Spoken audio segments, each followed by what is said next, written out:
Okay, and we are live.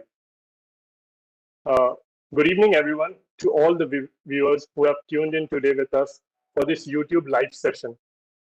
I, on behalf of the Atal Innovation Mission Niti Aayog, welcome you all to join me today for this very exciting and important panel discussion on the topic of the role of the startups in solving the cybersecurity threats to a nation.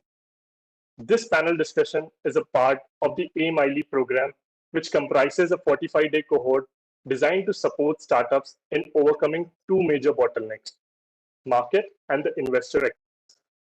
The current cybersecurity cohort is the second edition of the AIMILE program, the first one being the FinTech. The last FinTech cohort saw participation of 20 plus startups, out of which 8 got a chance to present their pitches to 40 plus enterprises and investors. The FinTech Demo Day was marked by the presence of marquee enterprises such as Visa, Paytm, Yes Bank, Nippon, Kotak, and many more.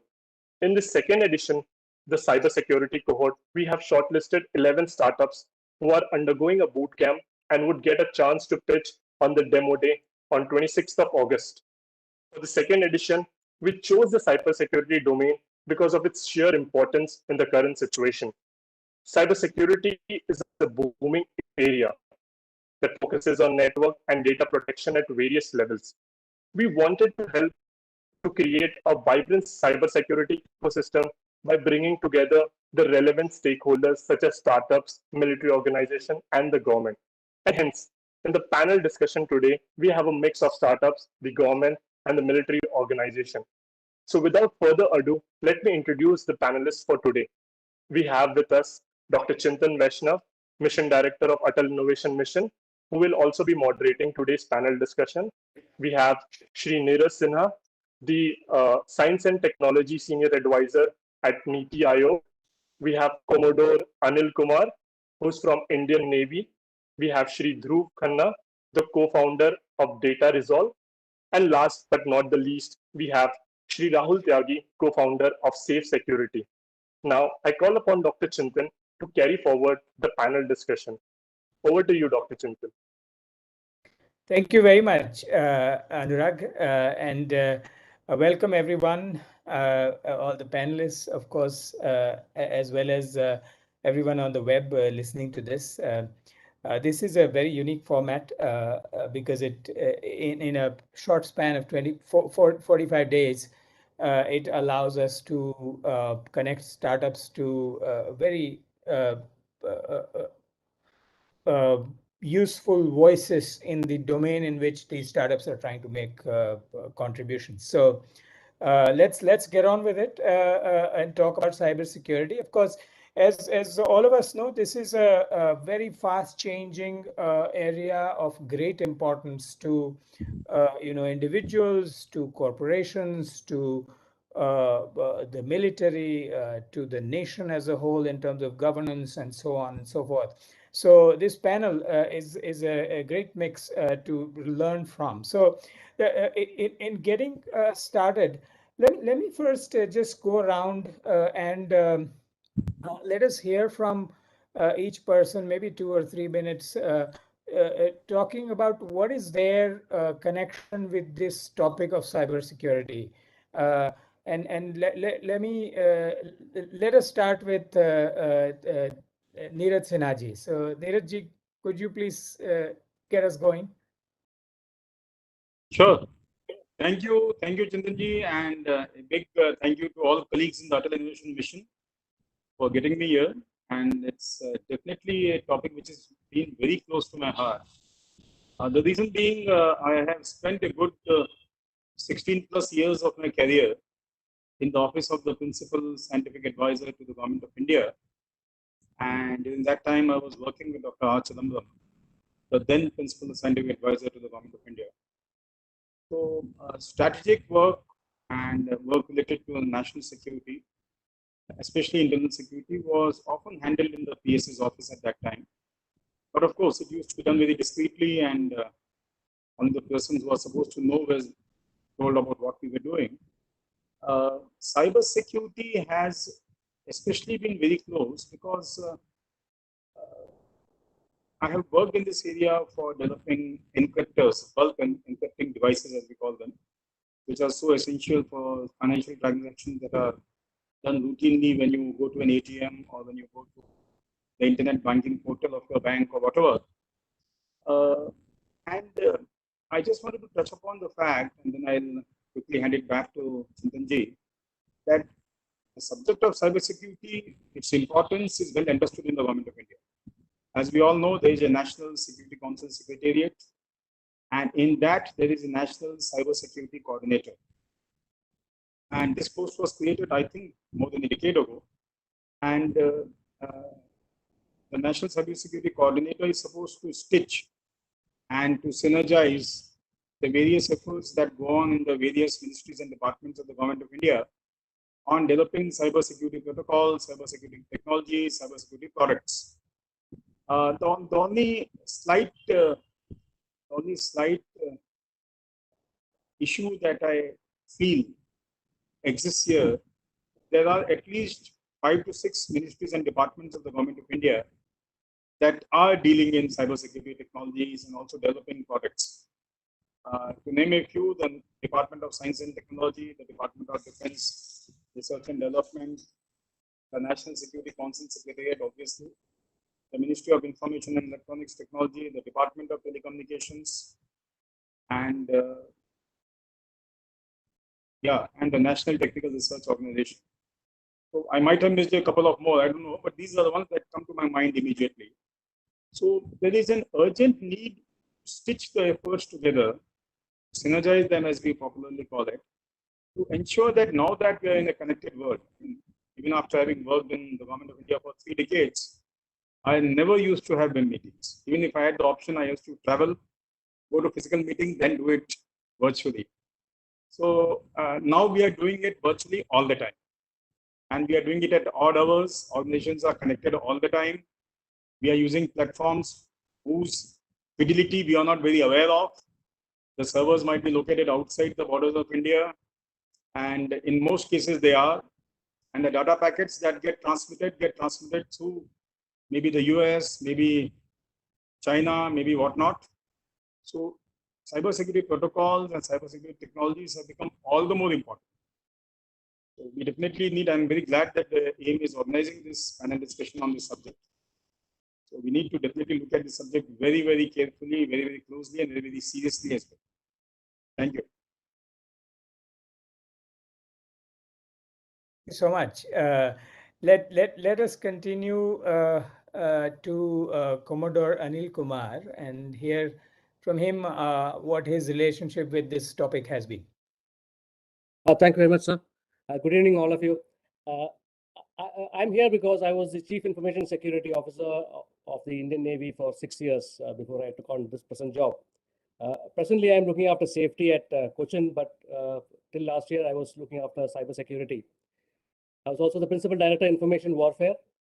We are handling both policy as well as operations, both in the offensive and defensive sectors of cyber. So that's why I'm here. Thank you, sir. Great, excellent. Let's get closer to startups. So let's go to Dhruv Khanna. Dhruv, say a bit about your connection with this topic. Thank you, sir, and very good afternoon to everyone. So cybersecurity is something I think I've been part of this industry for last almost 21 years. And in last 21 years, been into cybersecurity end to end, right? And I think I have seen the way Indian demographics, Indian as a country has evolved while working with couple of large customers, defense establishments, government, and enterprises. And I would say in last 21 years, the way the entire cybersecurity has transformed, right? I think it's amazing. I would say phenomenal because I remember in 2000, I think it was just a perimeter security, right? I think it's kind of transformed into the layers of security, then compliance, then legislations, right? And the government, I think very strong involvement on building the right security posture, right? So I would say it's a great area, and I think we are catching up with the world in terms of the tools, products, controls we have built. So I think it's an exciting times for us and for everyone. Thank you. Super, thank you. And let's now go to Rahul with the same question. So, Rahul. very good afternoon, everyone, and thank you for having me. From a cybersecurity point of view, if you see, we eat, drink, sleep cybersecurity from last 10 to 12 years. We are inception from last 2012, and we are fortunate enough to win the cybersecurity startup, cybersecurity company of the year by Government of India, even with the through the Startup India Award. And in terms of our experience, we were one of the few companies who were fortunate enough to put his hands on Beam application launched by Prime Minister to test the security of that at that time. And and in existence from last 8 to 10 years, our expertise in this domain is in not on mitigation and detecting but predicting cyber breaches. And I think precaution is better than cure. And with a team of 200 people, we are now a homegrown company, now ready for the world. So we are solving something which is a critical aspect, that is predicting cyber breaches. And if we're able to predict from where the attack is coming, whether it's east or west, that is I think will be a great value add to the nation and to the enterprises also. Okay. Great. Oh, that's fantastic. Let me just use that as a jumping off point. Uh, Rahul, say a bit more about what does it mean to predict a breach and how do you do that? So data never lies. I start with this because what we have done is we have a product known as SAFE, that is security assessment from for enterprises. If you see traditional organization approaches, whenever they want to secure something, they should have a secure cybersecurity products. And in majority of the cases, it's government or it's private sector. Most of the cybersecurity products runs in a solo mode. It can be a VAPT tool, it can be endpoint solution detection. So there is no comprehensive communication between all tools to give you a predictability that what can happen to you. Now, in a layman term, the people who are watching, let's take an example of Netflix. Everyone is using it. So when you watch certain movies, or maybe in the country, some people watch certain movies, it will start recommending you and predicting what you like the most. Now, when you have the hack analysis data of 200 hacks, so we have a more than 200 to 500 hack analysis data through our AI algorithm, that what was the reason they got hacked, what was the signals they initially distributed in the network or maybe the ecosystem, and after that the breach was happened, we detect the same thing. And we detect the same thing not only for one vector, it's a combination of five vectors like people, process, technology, cybersecurity products, and third parties. And these are the five pillars which runs an organization and take care of the 360 degree of the security of any organization or a government department. So once you have a very macro and micro level of this thing, and the good part about us is that we don't give you a 300-page report, because for the higher officials, they want to know red, green, blue, or maybe a score.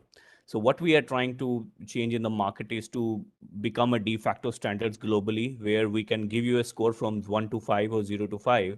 The more score is higher, more secure you are. More score is down, less secure you are. And that's a very, very easy language to understand by the high officials, and take a policy decision on that part instead of reading 200 reports and all. And so the common language which can be understood by anyone, it's like the human globin report. You don't need to be a doctor to see that how how much HPE you have. It's a standard bracket to see if you are good or not. So this is what we do, sir. Oh, that's fantastic. It's fascinating. And I am sure your business also has grown quite a bit since the pandemic hit us, I would imagine, because there's more need of it. We'll come back to some of these points about, a very simple report. I think that's a very key message about, how to sell these products that are talking about topics that are quite complex. But before we go there, I want to touch upon the changing nature of the environment that we are in. I mean, cybersecurity as such itself has been a fast moving, very dynamic topic. But the last year plus has been even more dynamic in that as Neeraj ji was saying earlier, that governments, militaries, etc., have really come online far more than they used to be corporations in terms of their own operations, but even in terms of their dealing with the customers, buying, selling, students and schools. I mean, all sorts of people who probably would have taken a decade to come online have suddenly come online. Uh, how does that change the cybersecurity scenario from your vantage point? I invite anybody to take this question, whoever is willing to. So, can I come in, Chintaji? Please. Yeah. So, Rahul has highlighted the importance of having anti-hacking measures, but we also need to remember, and I'm sure everyone does that already, that we are having all our computer networks on totally imported hardware. And although there have been efforts of late, I don't want to name the companies here, but I'm very happy to acknowledge that a lot of Indian companies, it's not a lot, maybe at least two or three, more than one company, has now started manufacturing routers and servers. But until recently, every router was imported, every server was imported, every switch, every hub was imported. Now, when you have communication networks that are built on totally imported hardware, you don't even need to be hacked. I mean, that hardware is already programmed to transmit whatever you are discussing to any corner of the world. And Chintanji, let me say this, I keep telling this all the time, that theoretically, even web meetings like these that are happening on the WebEx platform of the Cisco have a big chance of being transmitted worldwide live. We are doing it on YouTube in any case. But then we should also remember that quite a lot of so-called not very public meetings of the government of India are also being done using the Microsoft Teams platform or the Cisco WebEx platform. And we need to keep this in mind, that it is high time all energies of all hardware scientists, all hardware manufacturers is focused on developing from scratch hardware components, hardware products in India. And it is already too late, by the way. So we need to start in right earnest. And in this, there are quite a lot of supporting programs of the Ministry of Electronics and Information Technology. And we all know about them, but to name a few, we have the scheme for the promotion of manufacturing of electronic components and semiconductors. It was started recently, it is called SPECS, SPECS. And then there is an electronics manufacturers cluster scheme, the part 2 of which was launched recently. And as the industry colleagues will know, there is a productivity linked incentive scheme in the electronics hardware sector that has also been started a few months ago. So the government is trying to do its best, but we really need to get our act together and start manufacturing, start designing and developing and manufacturing at scale in India. Even today, I mean, we have router manufacturers, of course, in India, but if I, as a user, float a global tender, which I'm supposed to do if I'm in the government, for a router, for example, I will, without any doubt, be flooded by offers from Cisco. And then I'll find it very difficult to ignore that and go for the Indian variety. So we really need to scale up, and we need to do it now. So that is one point I thought I'll highlight. Thank you. And no, that's great. We'll also come back to it. To one of the dimensions of it. Let me see if anybody else has a view on how cybersecurity has changed or needs have changed in the last year as they are experiencing it. Yes. Yes, please. In the Navy, we have actually got a separate private network which connects all our naval stations and units and all that. And all our classified discussions and all classified data which is transferred using that private network. So we already have a system which is capable of being used for secure communication. So that is what we have been using. And during the last year, what we found was that the confidentiality part, of course, is ensured by encryption devices which are cleared by the SAG, by DRDO. So that confidentiality part was all right. But more and more, what we were finding was that there was an issue of availability, which was becoming very critical, because most of our activity, which would have otherwise been done in person, had to be done now online. And many critical discussions at times you find that because of reliance on external, on BSNL lines or lease lines or whatever, we were finding a little bit of a problem there about availability. So I think that is one thing that we've learned in the last year. And we also realized that work from home for the military was not an easy thing to do, because most of our discussions were of classified nature, and we could not have obviously used the internet for that. When pushed to a corner, we were actually using Zoom and Team and all that for having discussions, but they were all limited to unclassified discussions only. Somehow we can't take our private networks to the homes of people. So we had to actually come to offices. I mean, we used to scale down the number of people who attend the office. But whenever we had to have some discussions of a classified nature, we really had to come to office.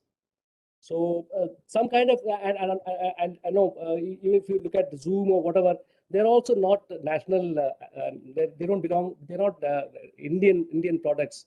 So as Mr. Sinha was saying, where it goes, how it comes back and all that, we really don't know. So there were serious limitations in terms of what we could discuss on these kind of platforms from home. I think there's a requirement for the country to create some kind of an ecosystem where we can also have classified discussions, within the country. Whenever we are doing things whenever we are doing things from home and using the internet. Yeah. No, that's definitely. I mean, I think these two. Let me see if there aren't any other thoughts, then maybe we can go to this very issue. Rahul, you want to add anything, or I just want to highlight one point that, like Neeraj has said in a very, very good way, that the hardware is a great issue in the country, and it's not from not only the devices which are related to critical infrastructure or the defense, but from handheld devices. Majority of the, I don't want to pick a name, but majority of the smartphones which every Indian citizen is carrying is not built within the country, and even it is built, the software inside that is being controlled by the XYZ country. Now imagine in the future if they have bad intentions or something to do, then every device becomes a eye and a ear for them to look into the things, and that's a very serious issue. Now, in terms of the global business point of view, definitely there has to be a balance, and there has to be a hardcore auditing about these devices, random auditing on the devices, because if there is a virus in your smartphone on the operating system level, you have antivirus as an individual to detect that. But if it is in the hardware, then a normal person can't do that, and everyone is not a forensic expert even. And then same case we have seen in the case of Pegasus, unless and until you're not a forensic expert, you cannot see if your phone is bugged or not. And if this is the same case happened with the other devices which are carrying by the military people and then the defense forces, that has to be looked upon in a different angle, I think, which is the need of the hour, especially from the time where we are working home, and not only the mobile phones, but the laptops and other devices also. Yeah. No, okay. So let me ask a question that maybe Dhruv and you, Rahul, can speak to, given your experiences. See, this is a very important point that a lot of the hardware, firmware, software, not made in our country. Most people are using these devices, and that of course is a matter of great concern. But if you are a company, let's say that you decide to make routers, or you decide to make cell phones, or whatever, pick your device, uh, and you are starting out now, and your competition has 20, 30 years of experience. How do you enter these markets if you are an Indian company now deciding to make these devices? What is a good market strategy? All right. So hope I'm audible now. I'm sorry, I was in a bad network. And Dhruv, if you need to, you can turn off the video, because I think you're going in and out probably because of the video. But take your call. I mean, it's okay now. It's fine now. Yes, All right. yes. Thank you. So thank you. It's a great question. In fact, see, I think today we all are on a very intense competition with the large global firms, right? And especially in the cybersecurity. Okay. I would say one of the experiences for our own success, I think, and this is something to the ground level, right? We build a product, right? It's easy to look at what the large vendors have done and you baseline it on the use cases and say, hey, this is what I want to build. But it's never ending because they are sometimes pretty fast with the kind of support, infra, resources, investment, and what they have, right?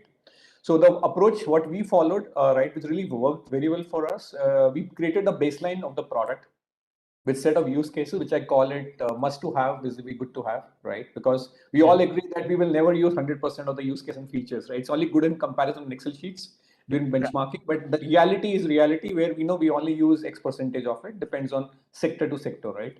So we identify baseline, build a product, we go to the customer first and say, hey, Mr. Customer, this is the product we have, right?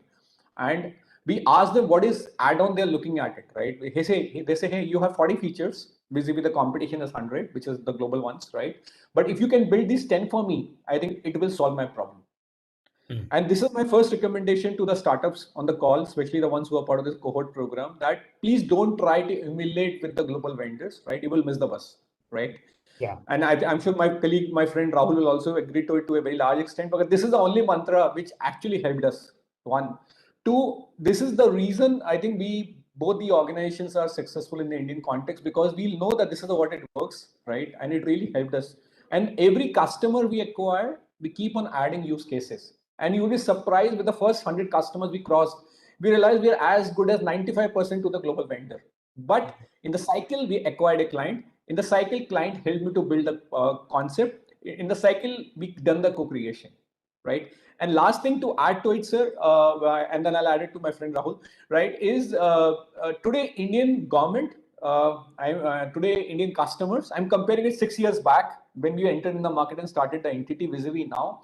Trust me, there's a huge support from the government. There's a huge support from the defense. There's a huge support from every sector because you're an Indian company. We should be proud of being an Indian company. We should be proud of engaging our Indian customers, and we should learn from them how to scale up. Exactly what the way Israelis have replicated the cybersecurity game, right? I think it's happening now. And thanks to all of you, in fact, to actually offer us this as an opportunity to grow our business. I think you are the ones who actually helped us to build and grow this and build this product concept and company in this market. Rahul, over to you. Thank you, Dhruv, and these are great inputs. Just to add into it, I think so I think for every startup there are, and I think Saket Modi, who's the CEO, I think he's the one who's the think tank in terms of thinking about what should be the future and how we adopt the market. Trust me, I'm not good in that. I just learn what you do and execute that. But from my experience, what I've seen is that very initially when we started the organization and when we see the competition, what we realize is that we have two options, either be the best one or either be the first one.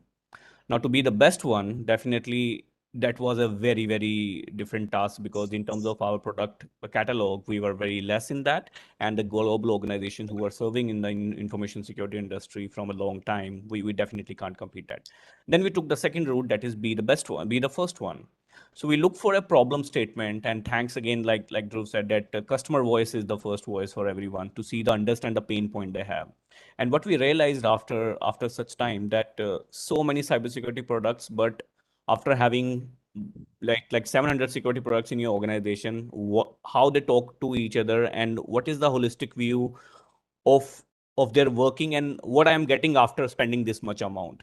When you spend so much amount on cybersecurity budget, but what exactly is the viewpoint, real-time viewpoint of cybersecurity? Does it saving you from any attack, or are you not hackable, something like that? This is the market which was not explored much. We took the part in 2013, and what I can say is that we are one of the very few organizations who are working in this cyber risk quantification, predicting breach likelihood, and especially in the dollar value risk. Because if you spend this much amount in cybersecurity, you're saving your company or the organization from either from this critical infrastructure attack, or either from a dollar value risk, which is more understood by the enterprises, that if I spend this much, I'll be saved from the hack, which will give me a damage of this much dollar value risk, which is there. So I think in our case, I think we took the second route. We didn't much competed. We are complement to each application which is there. So we never tell any organization to remove this security product or add this priority product. Whatever you have, we come up with an upper layer of that and establish a communication with all the tools you have in your organization and give you a holistic view, which is making more sense to you and empower you to take a decision what to do next and what not to do next. Okay, I think these are really excellent points. Let me underscore each one of them, given my own background.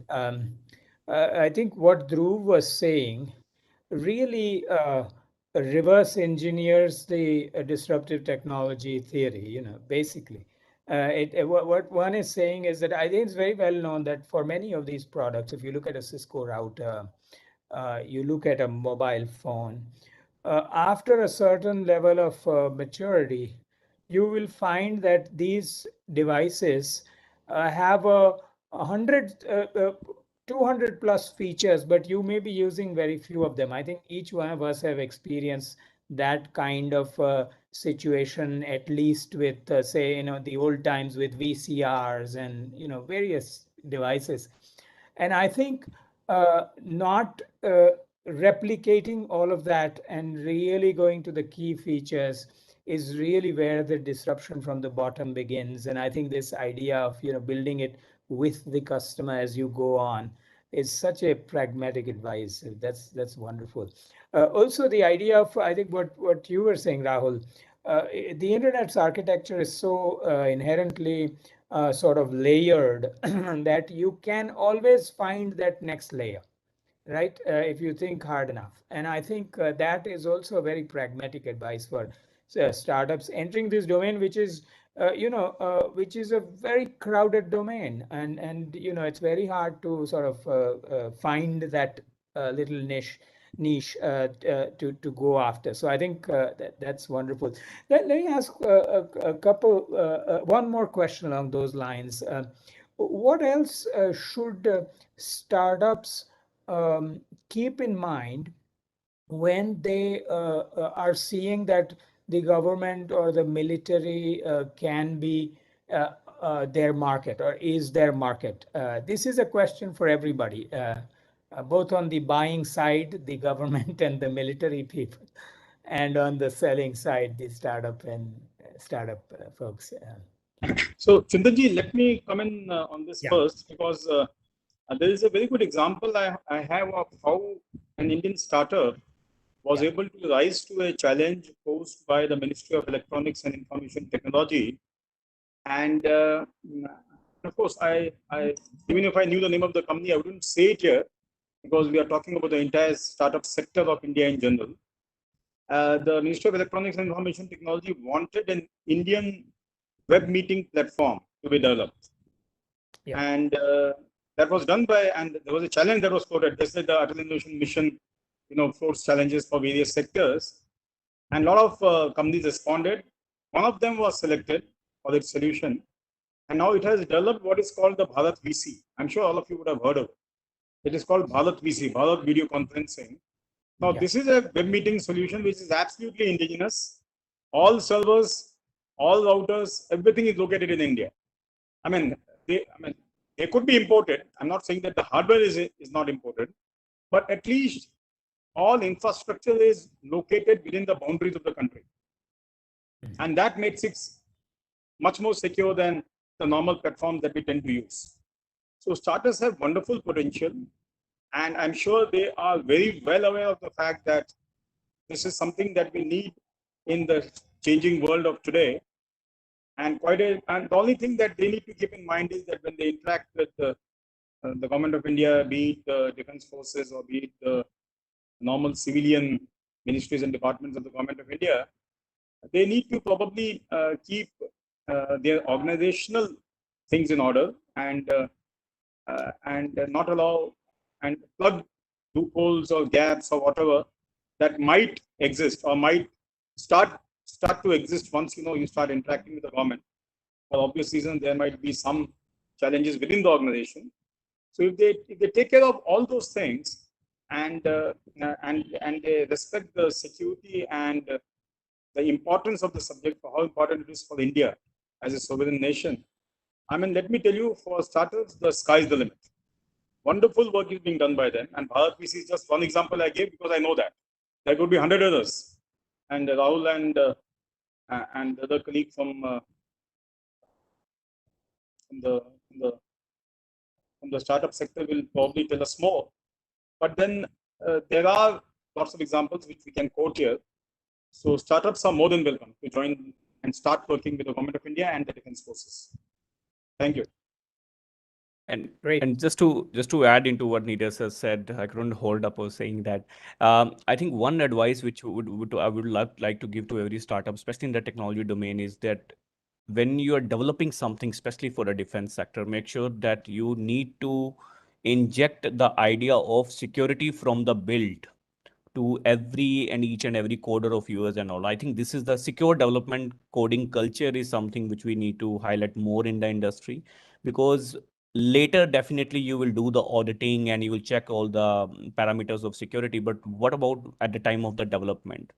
When there is a requirement by the government, you will deliver it with the checkbox kind of an approach. But what as a security develop as a software development company or the application development company, there has to be a standard which you should follow, which I think government should introduce, or they can recommend that before developing, we want to know your security development approach, that while developing this product, what are the security parameters you will be taking care of, and then you will be giving to us, and then definitely we'll do our traditional second approach of auditing the thing. So security from the build, it's hardware or software, is something we need to promote more as a culture, I think, and that will be a great value add, I feel.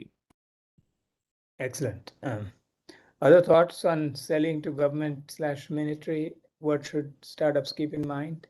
All right, so Dhruv here. So I think thanks, Rahul. Good point. A very relevant point, especially the secure coding and secure by design. Very relevant point. I think to add to the point which I was referring earlier, right? I think we have seen some live examples working with the government where we followed the approach which I started with, right? And the most interesting part, when we started the journey, we got the customer, we started engaging, we got the sign up, and suddenly same customers, hey guys, I think there are 2 more use cases, right? And that helps an opportunity to cross sell. I'm using the word cross sell here, right? Because that is one strength in the product, right? Also, customer sees the confidence, largely the government here, right? That's one part of it. Very important point to the first question you asked. Sorry, I was not in the network. I think, and I'm trying to connect this with the question which you just asked me, right? I think last 1.5 years, I think the biggest key change is the simplicity in security. I would say last 20 years, cyber security become the most complicated of the lot, right? And today with this pandemic, right, I have seen customers want a very simple UI, right? Wants a unified stack, which Rahul didn't mention about it, right? And at the same time, with few clicks, few toggle on and off, I can see the reports, I can see the data, right? I don't want 100,000 consultants sitting on my premises handling that tool and product and doing the knowledge transformation, right? So I think from complexity to simplicity, I would say that what I'm seeing customers are expecting in the current scenario. And when you're building a product, the secure coding is critical, but UI, UX, please focus on that. Very important pointer to get, because that's what sells at the end of the day, other than the basic use cases and the secure coding underlying guidelines. Thank you. That's an excellent point. Yeah. And actually, I want to come back to the simplicity point, but I do know that Commodore was trying to add something as well. So over to you. Yes, sir. I will speak specifically about cybersecurity itself. The cybersecurity requirements of the Navy are quite similar to the cybersecurity requirements everywhere else, because we use the same computers, we use the same operating systems, we use everything similar. So in terms of products, whatever products work outside in the civil world applied to us also. There's no problem that way about making something new or separately, for the military. I'm talking about specifically about cybersecurity of IT devices. So we have this private networks, private cloud and stuff like that. So we are not connected to the internet. So when it comes to cybersecurity, automatic updates may not really happen. So some system has been made for that. But that having been said, we have actually been using a lot of products which are made by Indian companies. For example, the Navy was using an antivirus which was made by an Indian company for quite some time. We have a rights management system which is again made by an Indian company. So we have been we feel more comfortable actually. I'm talking from the point of view of a CISO. We were more comfortable using an Indian product even if it may not be the best, because that gives us that much of additional confidence about the integrity of the product itself. So the points I thought I should mention here to the startups is that there's a requirement to talk to the right people when you're interacting with the government. The right department which is actually looking after it is where we need to where we need to interact. And then we also need to ask those questions. Is there any classified data involved? If so, then how are we going to manage this? We can demonstrate using things which are on the internet or using dummy data. But when finally it happens, when it finally comes to deployment and operations, how are we going to deal with this classified data, and what is the SOP that we're going to follow for it? This is not new because, as you all know, we have a large number of foreign OEMs products which are there in the Navy, and we regularly have to interact with these OEMs who are actually civil organizations. So this is not a new problem as far as the Navy is concerned, but what is required is to address it objectively and upfront, so that there are no problems later on when the development starts happening. Thank you. Oh, that's excellent. So let me ask some follow-on question to that, Commodore. When now that you interact with a variety of OEMs already, which may be a more sort of established companies selling products, etc. When is it that a place like Navy would find it more appropriate to engage startups? Any thoughts on that? Yes, sir. I would think because cybersecurity is not, you don't have a single one-stop solution to cybersecurity. There are many components which come together to realize cybersecurity. We follow a layered model like everybody else. So while it may not be possible for startups to, like you said, sir, to come up with a new router or something, the market there is already flooded. But there are many other products, like the example of the RMS system itself. I find that it's easier to interact with smaller startups because they're more agile. We can talk about the requirements to them more easily, and they're flexible enough to accommodate these kind of requirements. Which, if we go to a large company, the bureaucracy involved itself is so much, and those big companies are difficult to move, whereas smaller companies are easier. That having been said, sir, I also agree that the present the DPP and the procedures which are there have certain limitations in terms that we require everything to be on the GEM portal, for example. Now that may not be a very practical way when we look at cybersecurity products, because those requirements may be specific. Now, when it comes to specific, it is not like going and buying a switch or a router. No, that's not a problem. But when it comes to things like deploying a particular cybersecurity solution on our private network, we can't expose too much of our vulnerabilities to the world as a global tender. So we may have to interact with companies directly.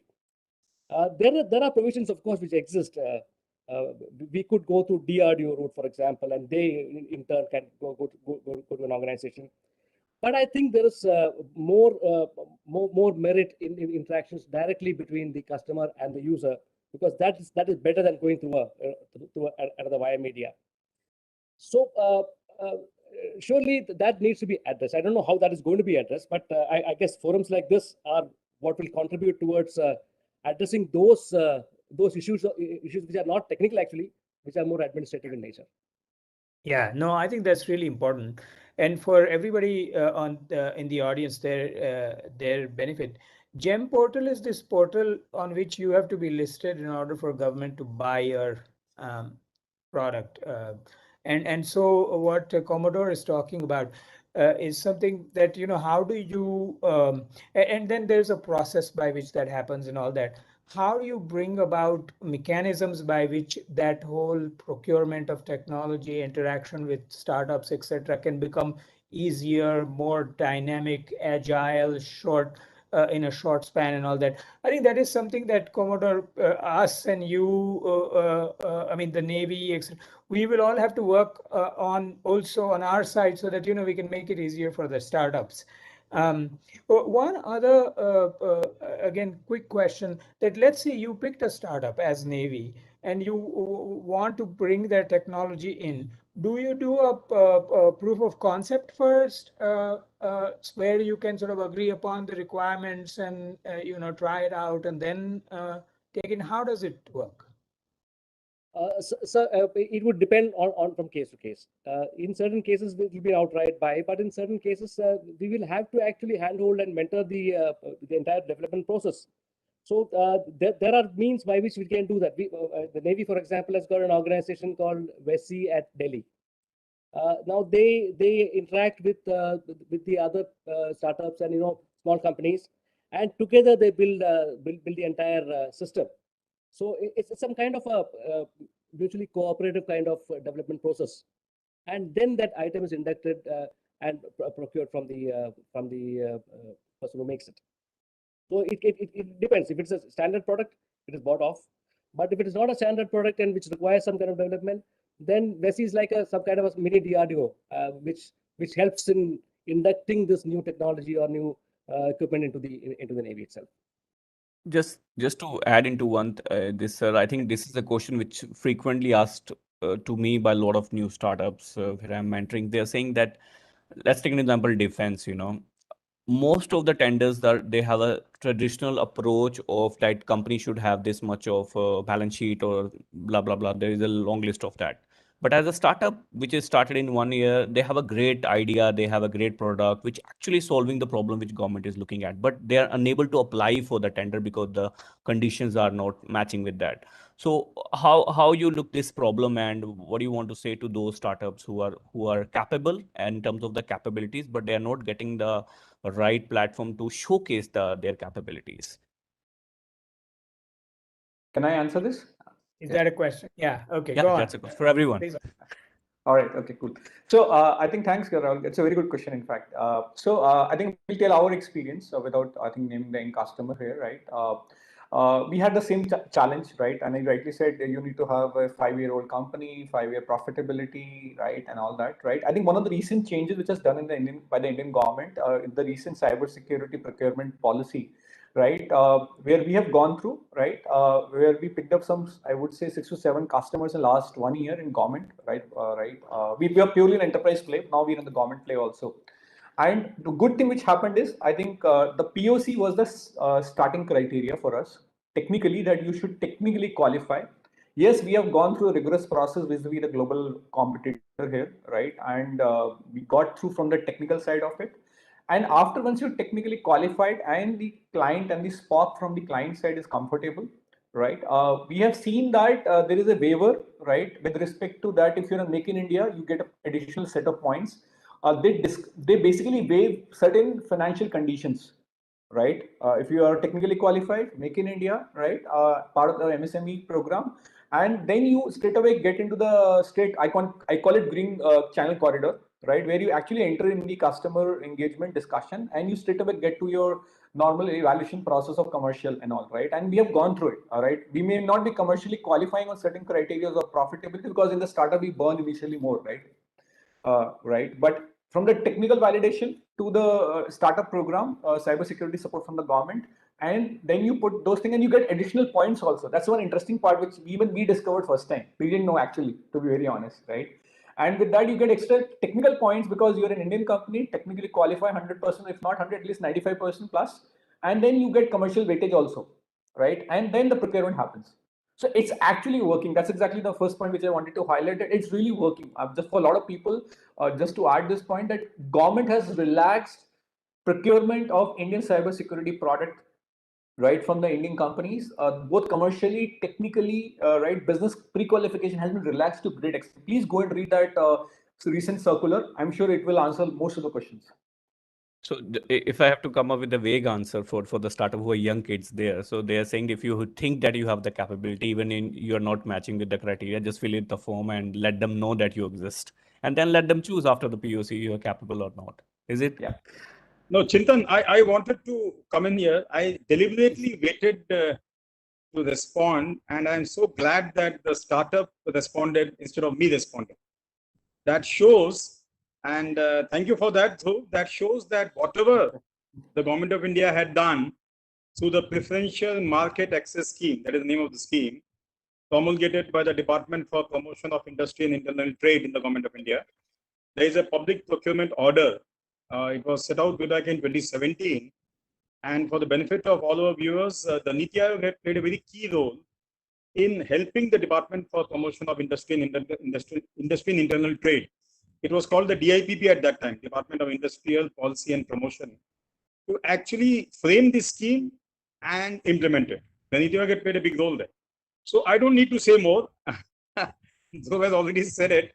And by the way, very recently, to inform, since it's a public forum and there's nothing to hide here, very recently, the Cabinet Secretary himself has taken the trouble and has taken the initiative of addressing a letter to every secretary to the Government of India, asking him or her to ensure that the provisions of the Preferential Market Access Scheme of the Government of India and the Public Procurement Order of 2017 is implemented in letter and spirit both. That is the language he has used in his letter. So the Government of India is trying really hard. And let me assure you that I'll urge the audience, sir, and both Rahul and Dhruv to, if there is a problem in the implementation of this scheme, if you come across any aberration where a government buyer is not, by the way, there are instances where government buyers have not really followed that PMA and the PPO for that matter. But if you bring that to the notice of NITI Aayog, we'll be the first to help. Because Make in India, Atmanirbhar Bharat are the slogans of today's Government of India. So that's it. I thought I'll just supplement what Dhruv just said. Thank you, sir. Thank you so much for your support and guidance to the community. Thank you. So much. Thank you, sir. Any other thoughts on this question? Okay, well, let's see. We have about 6 minutes to go. So I want to see if we have questions on the YouTube live that we want to, one or two that we may want to consider from the audience. Anurag can probably tell us, otherwise we'll keep going. So we have the startups of the cybersecurity cohort with us, and we can take 1 or 2 questions from them. So guys, Okay. Whenever you are asking questions, just switch on your video, give a brief introduction, ask the question. Okay, so they are on the WebEx itself, so good. Yes, sir. Yeah. Yeah. Hi all. So I'm Lakshmi, co-founder of ForFace.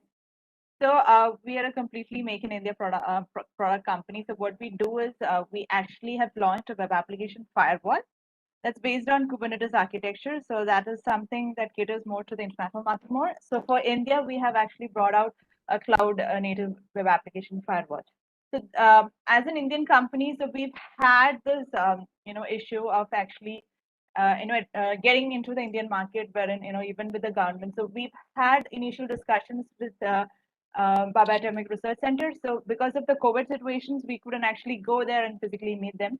So I mean, and then that took us a long time. So I'm just wondering, like, how we are actually trying even to be on the GEM portal. So because of the COVID, the video assessment, everything kind of went on for a drag. So I'm just wondering, like, how we can actually get into the government and take something like how we can actually protect the government infrastructure, like from all the cyber attacks and everything of the world.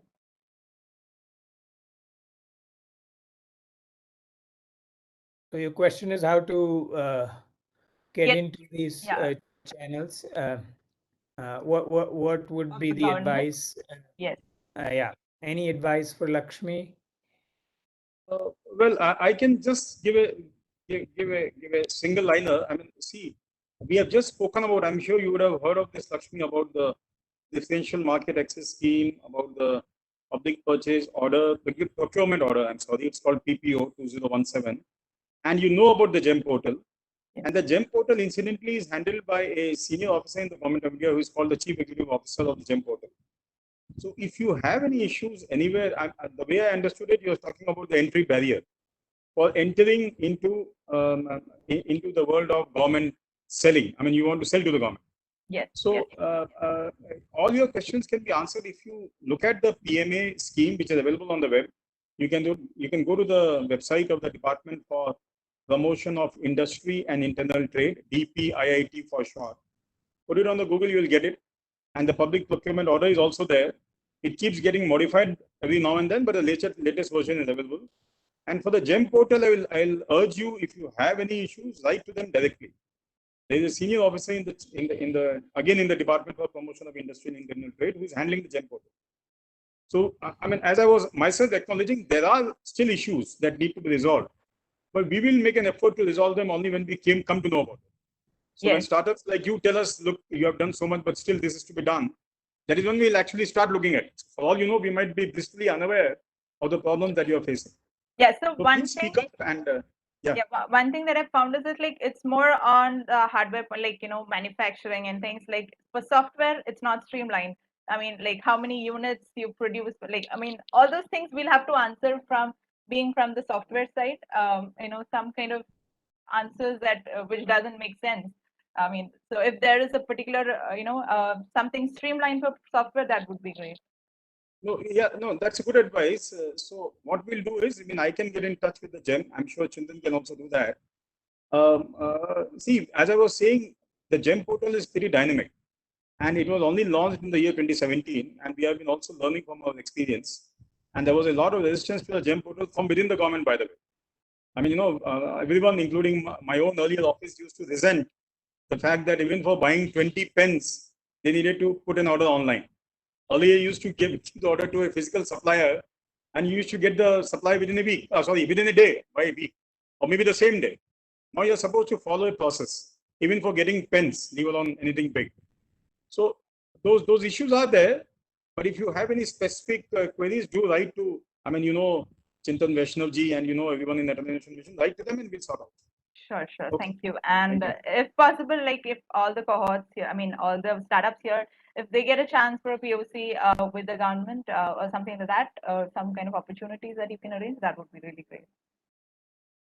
Great. So I think, Lakshmi, also while you are in the iLeap program, we can also help you sort through GEM.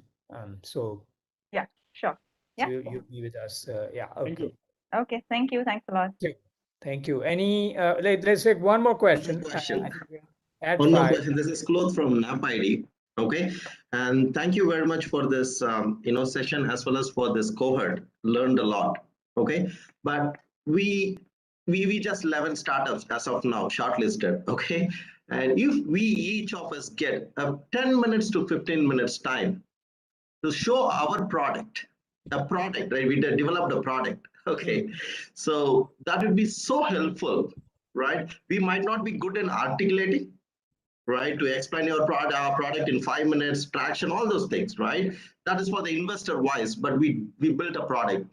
Please, find some way that we can show our product, to the specific people, not today or tomorrow, might be, 10 minutes for one startup. That will be very much grateful. Yes, you want us to do a showcase to the relevant people, no, within the government? Okay, sure. You're well taken. Because as of now, we are in a week in the, even our cohort doesn't know what product I make. Okay. So yeah. it's one way is happening. We like to give another way, from our side, hey, this is what we develop. Please see. Yes, perfect. Yes. Please arrange that. Suggestion. Thank you so much.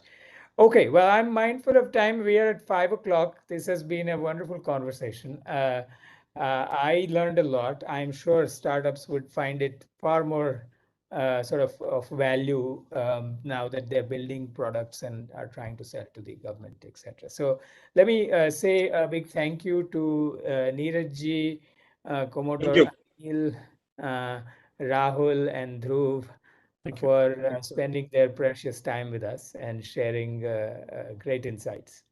And so thank you very much from iLeap, and see you soon. Thank you, sir. Thank you, everyone. And I would like to say that this is one of the most interactive session I had with the government, to be very frank. And thank you so much, thank you so much, Neeraj sir, and everyone on the call. And it was very, very highlighting. And the good part is that it was a very transparent talk. Everyone got a chance to clear their thoughts, and it is really great to see the way the government is doing that. And we are fortunate enough that we got a platform to, as a startup, India to grow and go. And I must say, and one last thing, that under the patent also, we got our patent approved in record time. And in our interaction with Prime Minister, we highlighted the same, and which is a very good thing. So I think it's a great time for every startup in India to grow. And thank you so much for support, Neeraj sir and Niti Aayog, for everything. Thank you. Thank you. Thank you. Thank you. Thank you, everyone. Thank you. Yeah. Thank you. Thank you.